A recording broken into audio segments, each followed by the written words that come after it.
আজকে কোনো কাফের মুশরিক আমাদের বিপক্ষে চলে যাবে, গাজাবাসীর বিপক্ষে চলে যাবে, এটা আমরা মানতে পারি, হ্যাঁ এটা হতে পারে। কিন্তু একজন মুমিন মুসলমান, আপনার মুখে দাড়ি রয়েছে, আপনি লম্বা জুব্বা পরেন, আপনি কিভাবে আমাদের বিপক্ষে গেলেন? আপনি কিভাবে মুসলমানদের বিপক্ষে বললেন? গাজাবাসীর বিপক্ষে আপনি কিভাবে কথা বলেন? আপনি না আলেম? আপনি না ওয়াজের ময়দানে কথা বলেন? আপনি না সহি হাদিস মানেন? আপনি না বলেন সহি হাদিস সহি মানি? সহি হাদিসে আছে এটা যে যেখানে মুমিন মুসলমান কষ্টে থাকবে আপনি ওই কাফের মুশরিকদের পক্ষে নেবেন? দেখাতে পারবেন আল্লাহ রাসূলের একটা হাদিস এমন আছে? বলেন। কি সুন্দরভাবে আপনি মুসলমানদের বিপক্ষে কথা বললেন। এটা কোনো মুমিন মুসলমানের কাজ হতে পারে না। আজকে বুক ভরা আমাদের ব্যথা, আমাদের কান্না চলে আসে। মুমিন মুসলমানের পক্ষে নেই, যে মুমিন মুসলমানের পক্ষে কাফের মুশরিক আমাদের পক্ষে কথা বলবে না, এটা হতে পারে।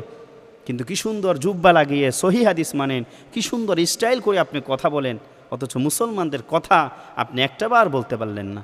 মুসলমানদের পক্ষে, গাজাবাসীর পক্ষে কথা বলার মতন সৎ সাহস আপনার নেই, আপনি আবার সহি হাদিস মানেন। আল্লাহ রাব্বুল আলামিন আমাদের সকলকে বুঝে শুনে গাজাবাসীর পক্ষে কথা বলার জন্য আল্লাহ রাসূল সাল্লাল্লাহু আলাইহি ওয়াসাল্লাম কি বলেছেন? সমস্ত মুসলমান একটা দেহের ন্যায়। এক দেহে যদি আঘাত পড়ে শরীরের কোনো এক অংশে, সমস্ত শরীর যেমনভাবে ব্যথা হয়ে যায়, ঠিক তেমনইভাবে যদি কোনো মুসলমান এক প্রান্তে কষ্টে থাকে, অপর মুসলমান অবশ্যই তার ব্যথা লাগবে, তার কষ্ট লাগবে। কিন্তু কষ্টের বিষয় কত সুন্দর করে কথা বলে, ওয়াজের ময়দানে কত বয়ান রয়েছে, তার দাড়ি রয়েছে, তার টুপি রয়েছে, মুমিন মুসলমান দাবি করছে, মানুষের আইডল, উনিও গাজার বিপক্ষে কথা বলে, ইসরায়েলি হানাদার বাহিনী কাফের মুশরিকদের কথা বলে।